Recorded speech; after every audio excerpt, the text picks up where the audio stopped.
This month on Focus Black Oklahoma, discuss the privatization of Oklahoma's healthcare program, SoonerCare. Hear from Oklahoma's first African American Teacher of the Year, Traci Manuel.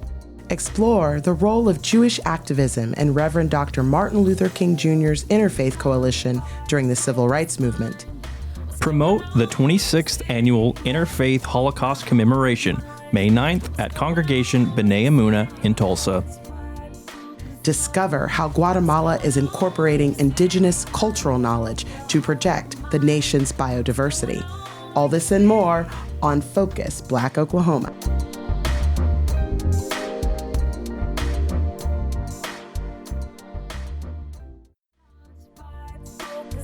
Focus Black Oklahoma is sponsored by Phillips Seminary's annual Tulsa Race Massacre Lecture, featuring Dr. Tracy Hucks from Harvard Divinity School, Monday, April 29th. Learn more at wherefaiithleads.com. This is Focus Black Oklahoma. I'm Jacob Littlebear. And I'm Kuma Roberts. After Oklahoma voters decisively passed the state question to expand Oklahoma's Medicaid, Governor Kevin Stitt has worked to privatize the joint federal and state-run healthcare program. As SoonerCare transitions to SoonerSelect, the program will be operated by 3 private companies. Shonda Little has more on the story and the concerns held by some about this change.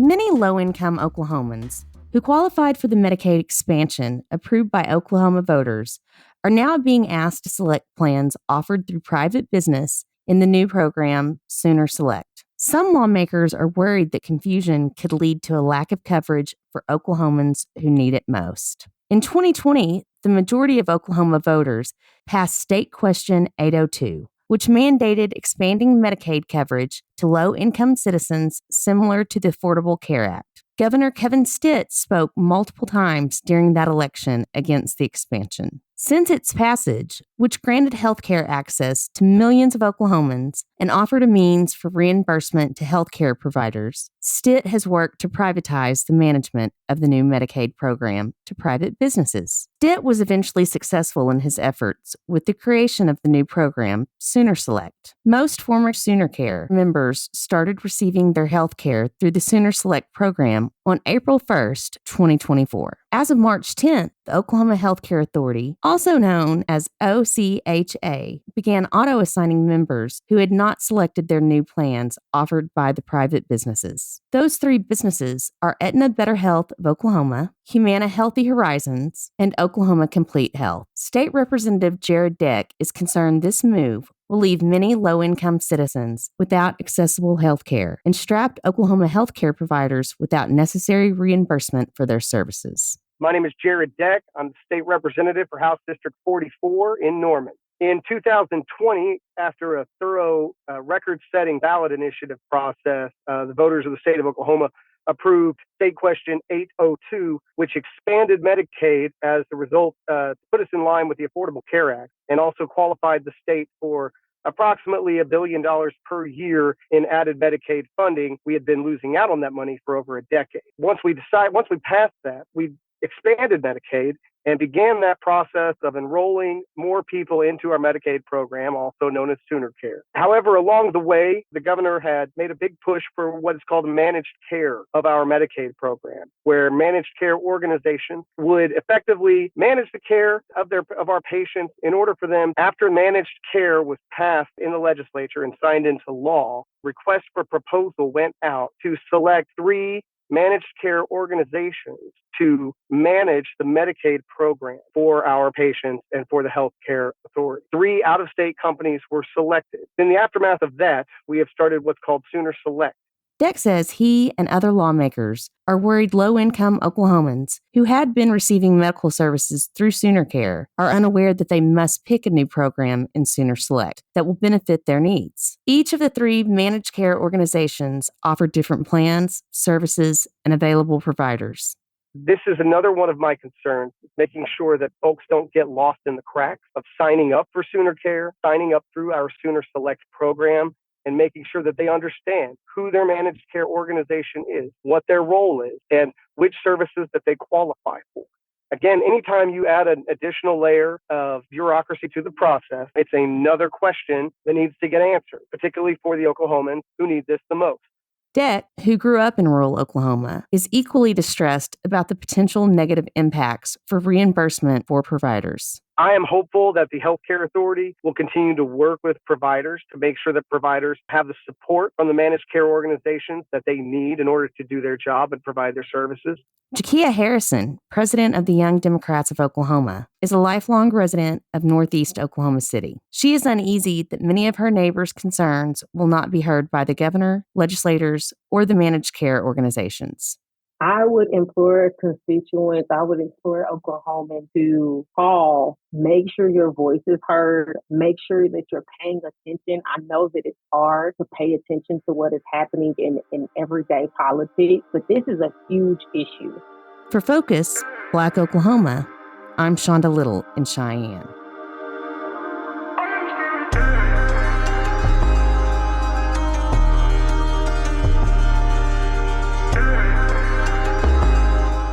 In a groundbreaking achievement, Traci Manuel has etched her name into the Oklahoma history books, becoming the first African-American educator to claim the prestigious title of Teacher of the Year. Anthony Cherry shares more about Manuel's remarkable journey from her teaching career to her statewide advocacy for a more inclusive education system. Traci Manuel has made a direct impact on American history as the first African-American educator to be named Teacher of the Year in the state of Oklahoma in 2023. Her achievements in the classroom shine a spotlight on her historic role in education. At Booker T. Washington High School in Tulsa, Traci's dedication has not only transformed her students' lives, but has also paved the way for a more inclusive and diverse education system statewide. For 68 years in the state of Oklahoma, there has always been a Teacher of the Year, but there's never been a Teacher of the Year of color, and particularly African American. So I'm the first African American Teacher of the Year in the state of Oklahoma. So when they announced that particular position, I was just in awe. I was in awe because one, it was very intimidating in the process because it was a 6 to 8 hour interview. It's very gruesome as far as us going back and forth. You're going into 2 different interview rooms, 6 to 8 people on the panel from all different walks of life. Mrs. Manuel's lifelong educational process has come full circle, causing her to reflect on her own high school experiences. I knew that the candidates didn't look like me. And I think as a person of color, and particularly an African-American female, I've always known historically what that means for us. It doesn't mean that I can't accomplish, but I didn't have that in mind that I would accomplish that. It kind of starts back to my senior year in high school. I went to Booker T. Washington, but I was told my senior year because academically I hadn't always achieved. I came from a 2-parent home. Academics were a challenge to me at one point, and my parents always put me in various tutoring programs and resources to be able to better understand things that I didn't comprehend. And so I can remember my senior year in high school when my counselor, I went in and she was looking at the data and she says, well, Traci, you don't really have options. In fact, you don't have any options at all. And that was devastating for me as a senior to have my counselor to say that to me, knowing I had worked to a certain effort and knew that college was the next thing. Manuel overcame the fear of uncertainty and went on to earn a bachelor's degree, teach at Tulsa Public Schools for 16 years, and go on to win Tulsa's 2023 Teacher of the Year honors. Winning accolades at the state level for outstanding achievements in education was never her intention. I didn't feel that I had a chance. However, I knew that I must do something that I had never done before because I expect my students to take steps in the right direction if they haven't. So upon going for that, I did it because I knew it was the right thing. And to receive that, I was like, wow, so now I have a platform because I didn't think that my voice wanted to be I didn't think that my voice was necessary in the state of Oklahoma. I like the idea when you are the Teacher of the Year, you have a platform. It's how you want to use it. I mean, is this going to be a year and done? Hey, I was Teacher of the Year and now I'm not. That was Milton Dean III. He has been in education for 16 years with Tulsa Public Schools. He currently serves at Street School, a nonprofit alternative therapeutic-based school. Before Street School, he spent 4 years at the Juvenile Detention Center, also known as the Tulsa County Family Center for Juvenile Justice. Black history is made every day. It's just American history. we just take it for granted. Like, we really take things like this for granted. And I hope we don't this time. And like I said in the beginning, I'm always teasing her and I'm always making fun. And I'm like, you're going to be special. Manuel is a highly motivated as well as motivating educator and public speaker. And in order for us to move ahead, those things must be addressed. When we look at our ancestors, or I look at my ancestors and people of that sort, they had to be willing to put forth the fight. And originally, I didn't know if I had the stamina to do that, but this has shown me that I do and that I should. And so I'm going to keep pushing forward. Manuel may have intentionally chosen the word pushing here. Her initiative is called PUSH. In this acronym, the P stands for Planning Strategic Efforts that will aid in academic development, growth, and success for our students. The U stands for Utilizing the Expertise of Classroom Teachers and Professional Partners within the district. The S stands for Sustaining Processes that are working in some buildings and pursuing others that will help elevate all schools. The H stands for Helping Eliminate all achievement gaps in the state of Oklahoma. So with PUSH, that's an acronym for the P is for plan, the U is for utilization, S for sustainability, and the H is for help. There are a lot of schools who may be underperforming and those who are high performing. And those who are high performing have great programs. And sometimes our underperforming schools have great programs too, but they may not have as many. So we want to put those together so that we can sustain the processes that we have that are working. So that's what I want to push in and show how teachers are thriving even in schools that have challenges, because a lot of people don't believe that they're thriving teachers. As quantitatively, it shows that we're failing. However, we know as educators, you always have some thriving individuals in there. Inequities in educational opportunities and access to quality programs still persist. PUSH intends to counter this problem. And so we are looking for our students to overcome obstacles. We're wanting to give teachers the resources to help their students overcome obstacles. So if people want to help, follow me on Facebook. Go to the website at the first of the year, and I'll be traveling around to the state, and they can come and participate in those. So right now I'm going around the state. I'm not only talking to K through 12, but I'm also able to talk to university professors and those teachers who are going into education. So being able to say, here are ways that you can support. Also being able to be in contact with individuals, donors, and endowments that are looking for ways to give, but they're not knowing how. Manuel's statewide teacher support system has a broad scope. It's for our children and the success of Oklahoma, because I understand that their success and their failures affect us all. And so I want others to know that in the state. So I think those critical conversations, coming across to businessmen and women that I would have not necessarily had the opportunity in the classroom to just be at their table and have a seat, I'm okay with that. And one thing I think I've learned through the whole process is that I no longer wait for them to ask me to have a seat at the table. I take a seat at the table and I begin a conversation because it is needed and it will happen. So with discipline, dedication, and determination, I feel that the goal, and any goal for our children, can be reached. And there will connect to my website eventually at the first of the year that will allow them to go on and donate. Donations won't be coming to me. I will be working with another educational organization, and all the funds will be funneled through them, and they can get their tax write-offs and things of that sort. Manuel takes pride in the autonomy of her platform. And the state doesn't have anything to do with this. They actually give me the opportunity and the autonomy to do what I would like to do. And so that's a blessing within itself. And so they're supportive in this. When there's pushback, we have those tough discussions and we get to the heart of the matter. Dean weighs in on Manuel's PUSH initiative. I know the district has to spend money on something, but a lot of times they spend it on things that's not worthwhile. And I'm happy to have Traci where we can actually use her knowledge, her background, her expertise to be able to make some differences when it comes to definitely learning English and reading. And I'm a math teacher, so I'm not too versed on all the things that she's able to do. But I know every place she's went, she's had a positive impact on kids. And now it's that time. It's that time to show that as Black educators, we have something to offer.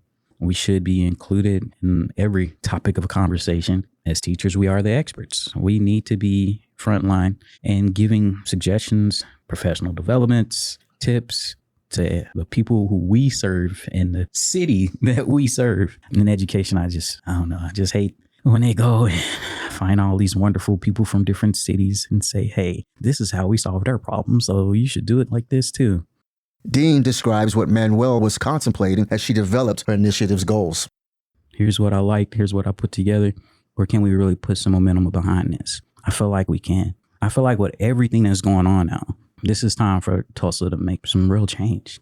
And like I said, even with Dr. Johnson as our first superintendent, black female superintendent. Manuel does not claim to be the best teacher in Oklahoma, but simply a representative voice. I would just say a message to teachers across the state. Teachers in general, hang in there. It's going to get better. We always have to see the good in everything that we're doing. I've learned from the National Teacher of the Year that you always find a good thing in every day. Sometimes we may feel that we don't have a voice or that our voice is not needed, but it is not only needed, but it is wanted and desired. So continue to be who you are. Don't change for anyone, but know that representation matters and we all matter. So keep teaching. So again, with your determination, your discipline, and your dedication, we owe it to ourselves and we owe it to these kids to give it our all. Oklahoma History welcomes Mrs. Manuel to the ranks of excellent Black educators, such as E.W. Woods, the first principal of Booker T. Washington High School in 1913.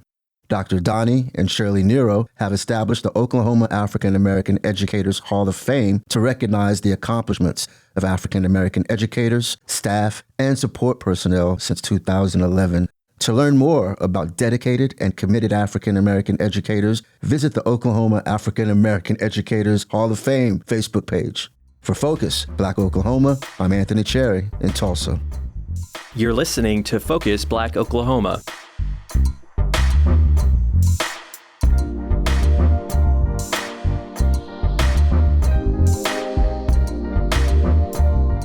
Rebecca Marks Jimerson's decade-long commitment to honoring Reverend Dr. Martin Luther King Jr.'s legacy in Tulsa culminated in a powerful partnership with the Jewish Federation of Tulsa and other organizations which shed light on their intertwined histories. This collaboration serves as a call to contemporary social justice movements to unite and continue Dr. King's vision of equality. This story is part of a series exploring the relationship between the Black American and the Jewish community in Tulsa. The series is sponsored by the Frank Family Foundation as part of Tri-City Collective's Acknowledge Oklahoma, or AOK project. Francia Allen has more. Tulsa has been committed to celebrating the birthday of Dr. Martin Luther King Jr. in a way that helps to keep his dream alive. Over the past 11 years, Rebecca Marks Jimerson, the commemorative chair and special projects chair of the Martin Luther King Jr. Commemoration Society, have worked with a variety of organizations to plan events and activities for the Martin Luther King Jr. Day weekend. This past January, Rebecca partnered with the Jewish Federation of Tulsa, an interfaith organization she desired to work with for quite some time. This partnership, which also included Circle Cinema, the Tulsa County Sheriff's Office, and the National Association of Black Journalists, created an opportunity to share a part of the history that isn't widely discussed locally. Rebecca reveals the inspiration behind the partnerships for 2024. I had wanted to embark upon this partnership because after reading so much about the history of Martin Luther King and how interfaith was so much a part of the movement. And if we don't read, we don't know. And I can recall 15 years ago reading about how the interfaith, how he would bring the Catholic community, the Jewish. I mean, there were so many different faiths that were at the table with him as he embarked upon this struggle. And they called him. I mean, for some, they reached out to him to be a part of this. The Jewish community is historically known for playing a significant part in the success of the civil rights movement with Dr. Martin Luther King Jr. Dr. King had a close, long-standing friendship with Rabbi Abraham Joshua Heschel, a Polish-American from New York City, and because of the common thread of violence and oppression against their people, these two movements joined forces to fight for civil rights. Rebecca and her partners decided to celebrate this past Martin Luther King Jr. Day weekend by screening the documentary film Shared Legacies, the African American Jewish Civil Rights Alliance at Circle Cinema. Rebecca and two of the organizers talk about this partnership and share some other historical insights. We hear first from Rebecca, then Bray Riley, a board member and chair of the Social Justice Subcommittee of the Jewish Federation of Tulsa, and lastly, Ryan Thomas, the lead film programmer at Circle Cinema. We've never done anything with the Jewish community yet. So I reached out to Isabel Silberg, who works with the Jewish Federation. She connected me with Bray and from there with Chloe, and we began dissecting and looking at the history of the struggle and the Jewish connection, that there is a long history. And it still exists today. And then we said, no, let's do a film. And so I said, well, let's do it with Circle Cinema. This is not going to be a one-time thing, but an annual event. And so as they began embarking, looking for a film, they came across the film Shared Legacy. We viewed it and the history, Francia, seeing the history of, wow, the struggle, the navigation, the journey is so alike. Why has this not been at the forefront today as we move forward in our struggle for people of color, people of faith? And I spoke with our president, Ples Thompson, and he can recall of Martin Luther King coming to Tulsa, coming to First Baptist Church. And yes, there were various interfaith ministers that were there present. The film highlights probably the best known era of Black and Jewish partnership for civil rights, which is the late 1950s and the early 1960s. However, the partnership actually really began much earlier than that. So there were several Jews involved in the Niagara movement, which was the precursor to the establishment of the NAACP in the early 1900s. And actually, some of the early leadership of the NAACP was, in fact, Jewish. So there was a lot of collaboration between the communities long before kind of what's referred to as the golden age of the Civil Rights Alliance between the two groups. For a variety of reasons, that partnership really eroded and has not been the same since. But although it's eroded a bit, it hasn't evaporated. It's just changed. The Circle Cinema, we're Tulsa's only independent nonprofit theater. Primarily, we're very mission-focused as a nonprofit. Our mission is to foster community consciousness through film. So for Shared Legacies, that was one we were approached last year by the Tulsa Martin Luther King Commemoration Society. And they were looking to add a movie element or some kind of component to the whole weekend activities they do around MLK Day in January. And so we just started looking around, searching what films are available. But we found the one, Shared Legacies, the African American Jewish Civil Rights Alliance. It was just really the perfect pairing for what we were doing with the event, who we were working with. It was all about the connection between the African American and the Jewish communities in the civil rights era, and the strong bond that was there in just helping uplift all causes, and went really in depth on what that connection was like, how it had strained and frayed over the years since Dr. King's assassination, but how that's being rebuilt and everyone's kind of coming back in it together again. Shared Legacies, the African American Jewish Civil Rights Alliance, was directed by Jewish filmmaker Dr. Sherry Rogers from Detroit, Michigan. In a YouTube video titled Shared Legacies, Dr. Rogers communicated that she wanted to remind people about what Dr. King and the African American community were able to accomplish with the civil rights movement as a result of the coalition with the Jewish people. She then expressed her hope to encourage more alliances within today's social justice movements in order to make a more powerful impact. The film offered interviews of celebrities and other civil rights leaders who provided verbal accounts of how Dr. King and the civil rights movement were able to move forward, gain momentum, and change laws in spite of the dangers they faced during the 1950s and 60s. Some of this momentum was due to the support of allies and the interfaith community. The film also showed religious leaders who came from different faith backgrounds joining Dr. King in the marches for equality. In some footage, Rabbi Abraham Joshua Heschel and other rabbis were seen close to the front with Dr. King. When asked what they hoped viewers walked away with, Rebecca and her partner shared their thoughts. First, we hear from Bray, then Ryan, and then Rebecca. While we see similarities in the hardships and the experiences faced by both of our communities, they are very different, right? And can't necessarily be held up one against the other. Just like the Holocaust is unique in its particular type of evil and horror, so the transatlantic slave trade and the experience of enslaved people in America is also unique in its evil and its horror and can't really be compared against anything else.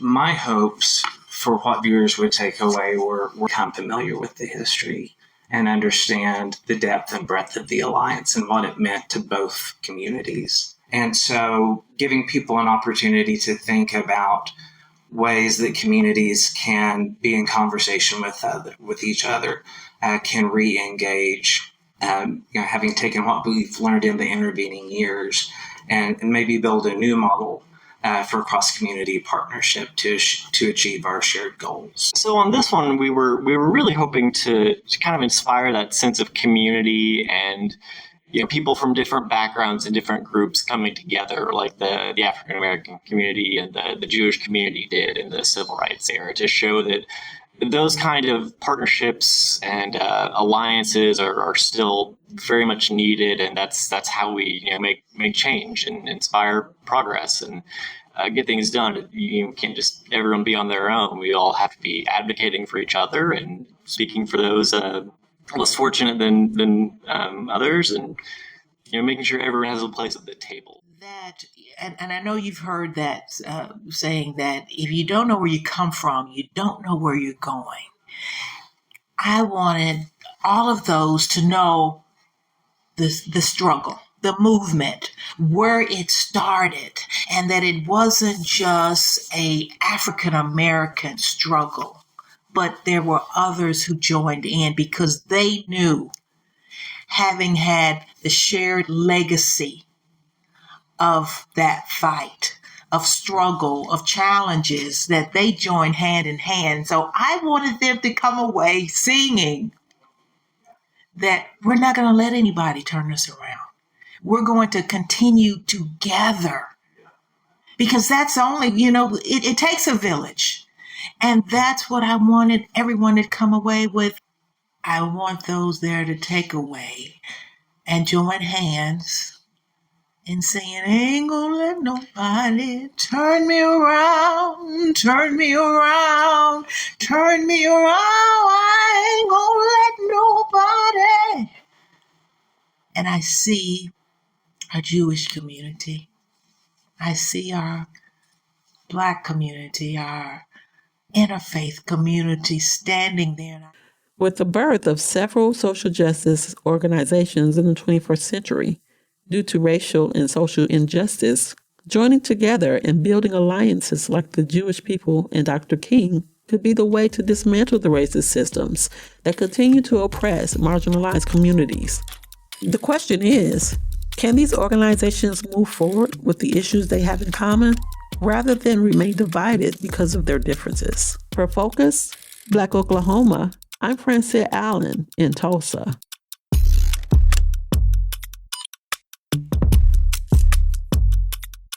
As the number of Holocaust survivors dwindles, the Tulsa Council for Holocaust Education is hosting the 26th annual Yom HaShoah, an interfaith Holocaust commemoration. This year's theme, Standing at the Threshold, Shaping the Future of Holocaust Education, emphasizes the urgency of preserving memory. Featuring speaker, scientist, education designer, and fiction writer Dr. Danny M. Cohen, the event aims to ensure that the lessons of history endure. This event is free and will take place May 9th, 7 p.m. at Congregation B'nai Amuna, 1719 South Owasso Avenue in Tulsa. Visit jewishtulsa.org/Yom HaShoah 2024. That's spelled YOMHASHOAH to register for the commemoration or for more details. It's very easy to point to the would-be dictator, the neo-Nazi, and to vilify them. It's much harder to look inwards and examine prejudice right at home in our own families, in our own places of worship, in our own community centers, in our own schools, amongst our own friends, amongst our own loved ones, even within ourselves. That's the really hard work that we have to do. My name is Danny M. Cohen.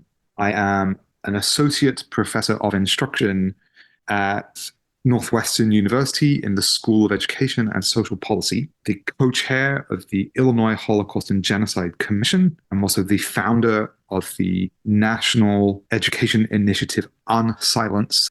My research and my focus is on what I call hidden Holocaust histories, which really goes beyond the Jewish narrative to include the Nazis' persecution of Roma and Sinti people, Germans and Austrians of African descent, people with different mental or physical disabilities, and many, many other groups, the LGBTQ folks. Again, back to Nazi history, we have the Office for Combating Abortion and Homosexuality, which was founded in 1936 in Berlin. And those policies applied to the so-called Aryans. It was about banning abortion amongst white people, but at the same time, we have forcible sterilizations inspired by policies in the United States, forcibly sterilizing, preventing births amongst Roma and Jews and blacks, but then at the same time preventing abortion amongst white populations. The Jews were not persecuted because of their beliefs or because of what they did, but because of their blood, just as the Nazis persecuted Roma and people of African descent. It wasn't about how they behaved or what they believed. It was all about their heritage. It was all about their ancestry.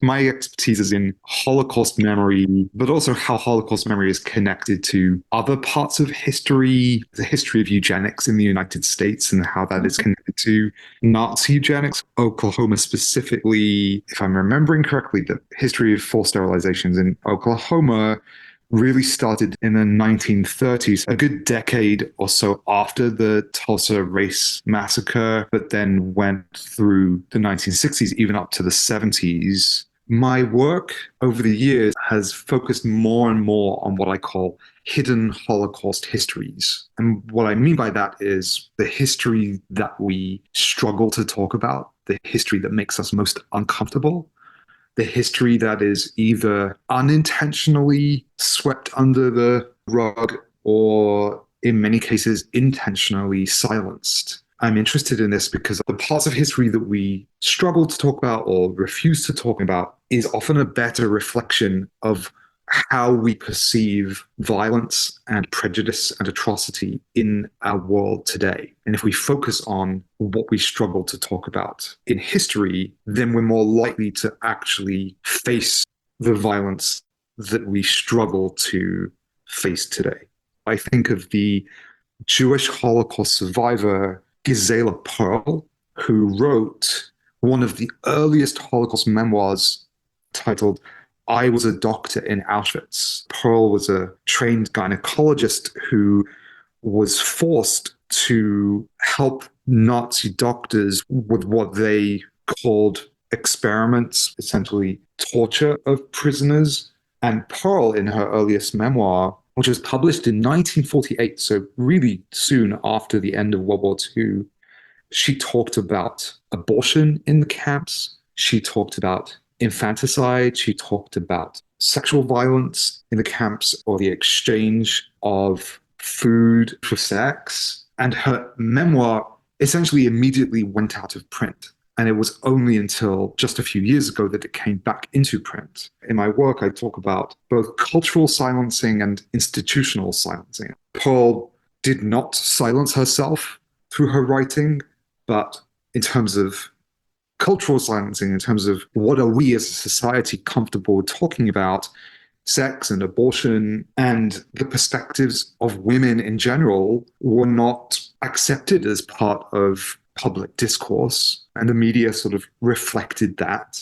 So when we talk about hidden histories, it's not that there were no individuals who did not want to tell their stories. It's almost always about communities and society at large either not being ready or feeling so much collective discomfort that we push those stories. But it's also institutions, including journalists, museums, libraries, schools, and of course, school districts. If we're looking at education and public policy and curriculum design, deciding that these parts of history are not going to go into our museum exhibitions. These parts of history are not going to make it into our textbooks. And it's only when we pay attention to what was excluded, and sometimes it's really hard to figure out what was excluded, only then, in order to help our young people get just a general sense of the main plot points of history. But when we do simplify, we end up creating what we might call stereotypes or certainly generalizations. When we say the Nazis murdered 6 million Jews, what we should be saying is the Nazis murdered 6 million people of Jewish descent, because a significant proportion of them did not identify as Jewish, and the Jewish community under Jewish law, under halakha, did not even recognize some of those people as Jews. And so we're often using even Nazi terminology to define who was a Jew during the Holocaust. And then we, even by just only talking about the Nazis' Jewish victims, we're simplifying history further.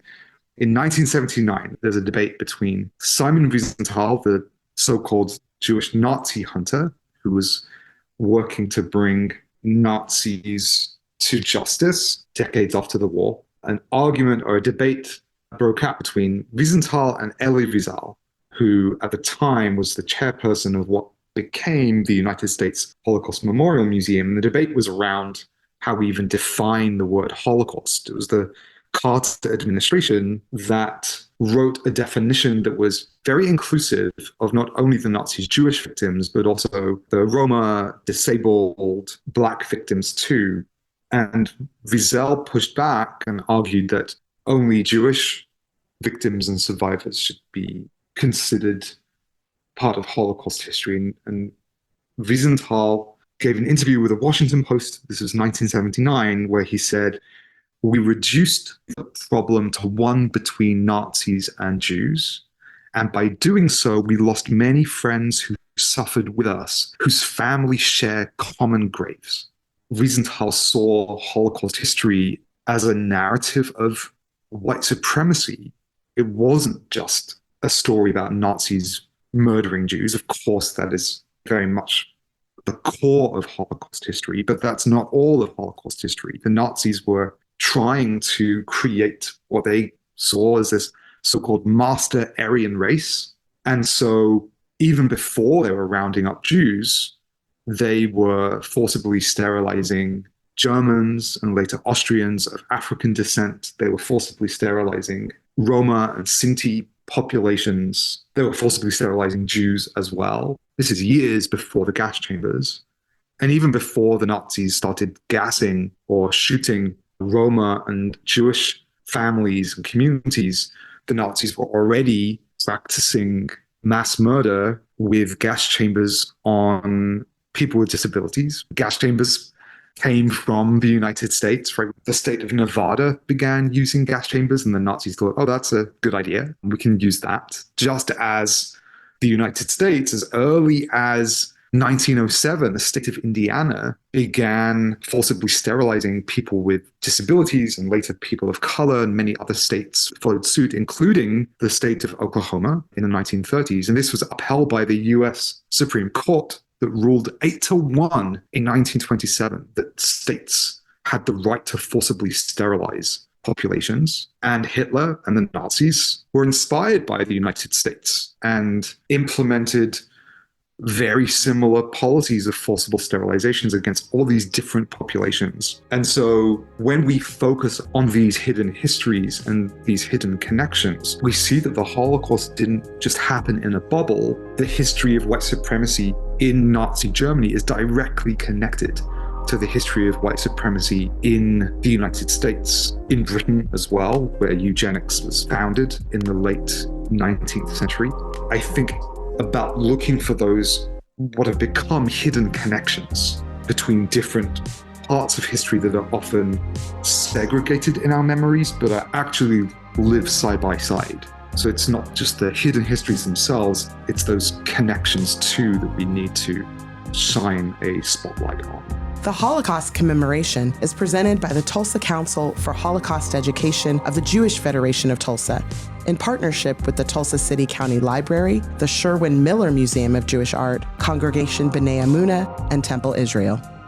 You're listening to Focus Black Oklahoma.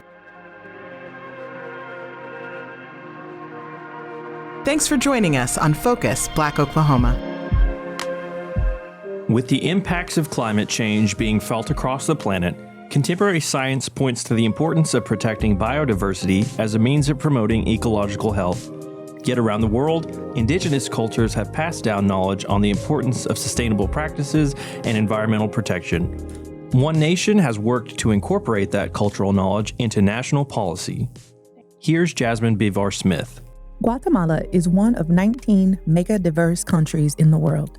This designation, awarded in 2010, comes from having more than 5,000 endemic or indigenous and solely located varieties of living organisms.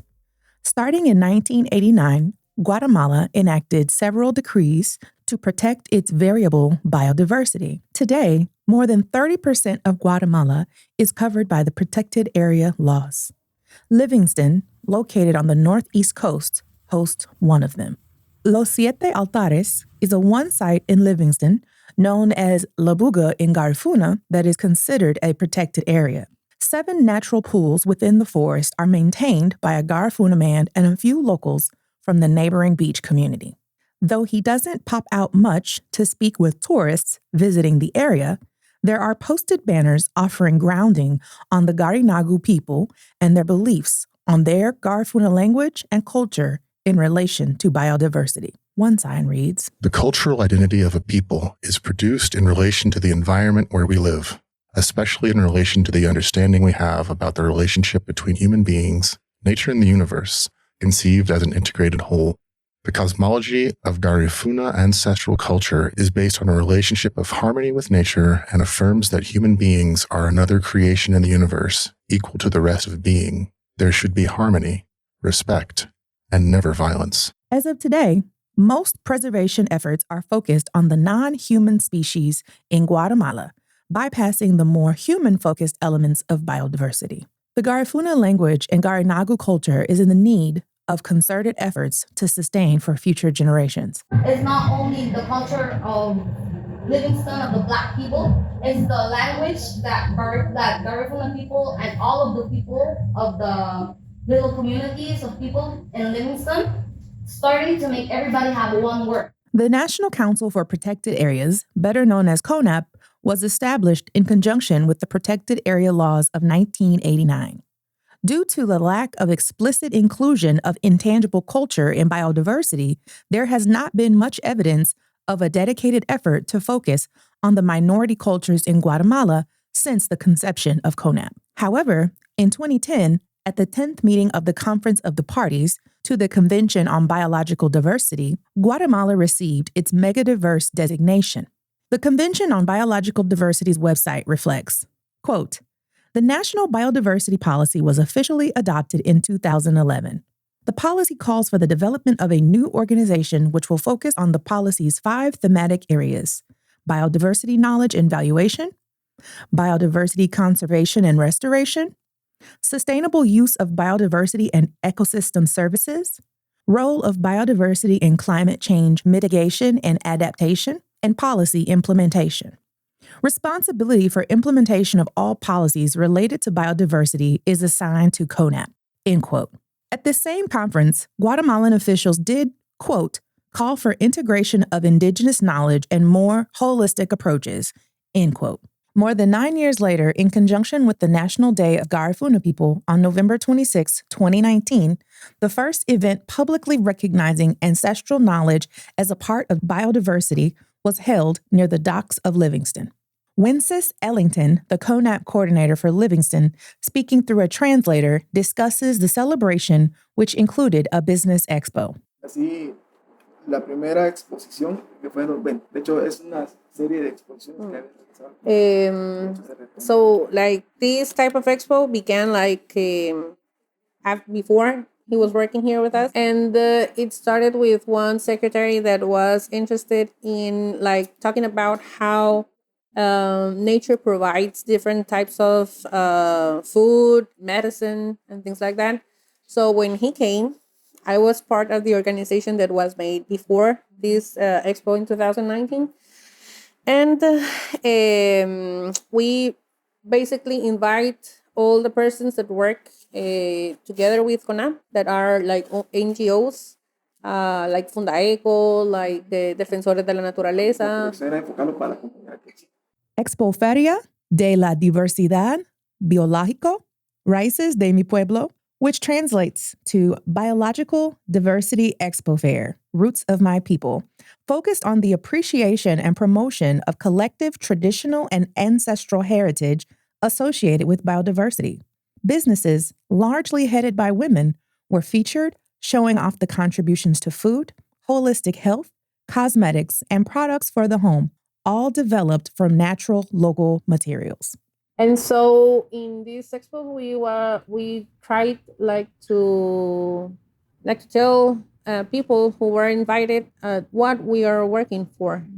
How can people use the resources that we have in nature, how we have to conserve these resources, and the importance that have the protected areas for our department. So the person that worked before Wences, he was a Quechua, and so he focused more with working with those groups. And we, even though we work here, we did not make these type of programs to get to the Garifuna people.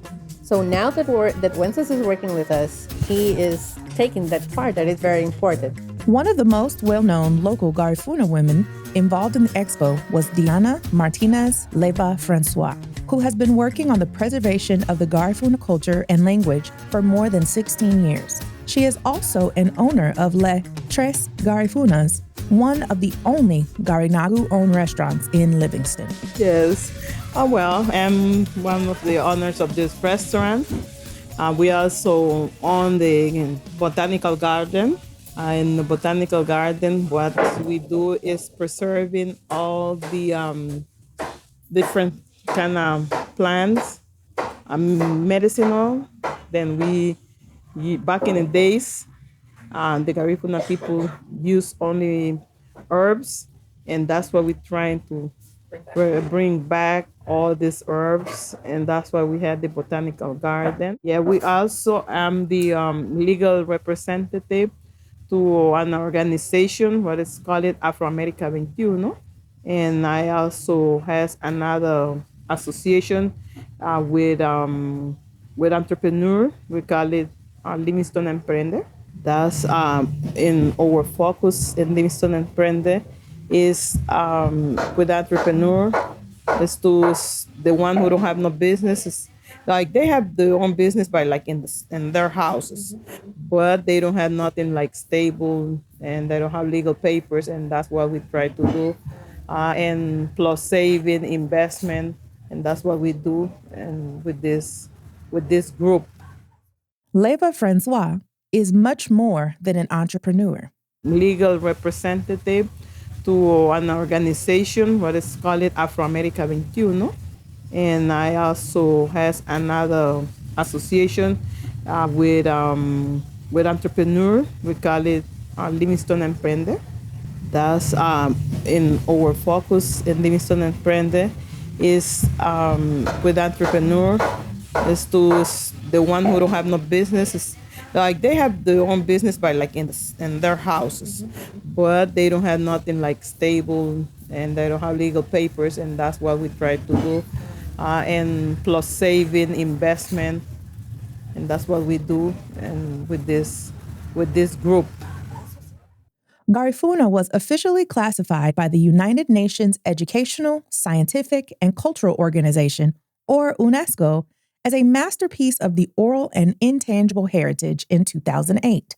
Locals voiced that one reason the Garifuna culture grew was due to the ancestors wanting to share life with other inhabitants of the land.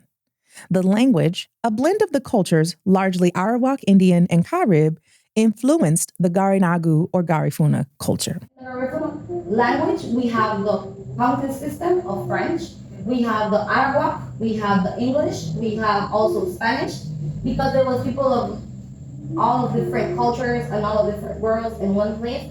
That is Livingston, and we wanted to have one word so everybody understands ourselves. It wasn't like something here in our little island, you guys call it? Yeah. Only to make the Black people feel like identified. It was something from Livingston that it was adapted from Garifuna people, but it was a mix from all of our culture. Like, Garifuna people is not only the slaves from Africa, it's a mix of a lot of cultures and the unit of nations. Livingston. Yeah. Locals say that they were taught the language was created in an attempt to develop a language that everyone could understand. The culture was never meant to be exclusive. Respect and sharing are the foundations of Garifuna culture. One of the things like Mommy teach us is to share. To share always. That was one of the things in my house. Respect and share. It's like one of the fundamental things in our culture. And because of the respect, you don't see a lot of people in jail, Garifuna people in Guatemala, because that's one of the fundamental things. And to share. And when there was the pandemic here, nobody died. Why? Because that's the traditional that we always share. You go to your grandmother's house and you will find a piece of bread, and your grandmother will give it to you. You will go into your aunt's house and you will find a rice and beans over there. You're not gonna die. The people of Livingston, living on land accessible only by boat, rely almost entirely on the tourism industry. The infrastructure of the city is small, with only one municipal building and one bank, offering limited job opportunities. Most residents set up street sales shops of food or other handmade goods. Rarely available retail space is often occupied quickly by outsiders from the mainland or tourists that flip the space to mainland Guatemalans. This leads to less available space for local Garinagu to establish restaurants or storefronts. The markets throughout Livingston are almost all Quiche, Mayan, or Spanish. Some even boat into Livingston to sell their goods. The number of Garifuna speakers has not been accurately counted, as there is no clear census or survey to track this measure of culture in Guatemala. There have been some articles that estimate about 7,000 to 9,000 Garifuna speakers. The locals, including CONAP coordinators, do not concur with that count. Though there are many efforts attempting to facilitate more learners of this undocumented language, as the days go by, fewer and fewer Guatemalans are speaking Garifuna. In order to keep this unique part of biodiversity alive, there will need to be more than grassroots efforts like Diana's devoted to the preservation of the Garinagu culture. The partnership between CONAP, the government, and the locals is crucial to the preservation of this remarkable language and culture. There is hope the progress will gain more momentum as the impact of the COVID pandemic continues to fade. For Focus, Black Oklahoma, I'm Jazzy Bivar Smith in Livingston, Guatemala.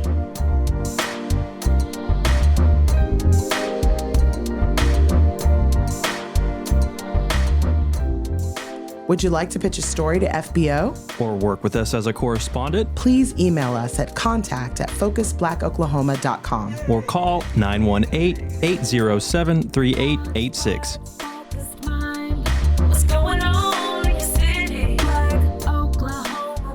Focus Black Oklahoma is produced in partnership with KOSU Radio and Tri-City Collective. Additional support is provided by the Commemoration Fund. Our theme music is by Moffitt Music. Focus Black Oklahoma's executive producers are Quraish Ali Lantana and Bracken Clark.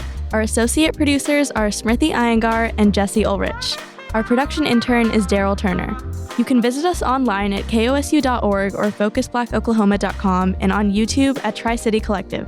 You can follow us on Instagram at FocusBlackOK and on Facebook at facebook.com/FocusBlackOK.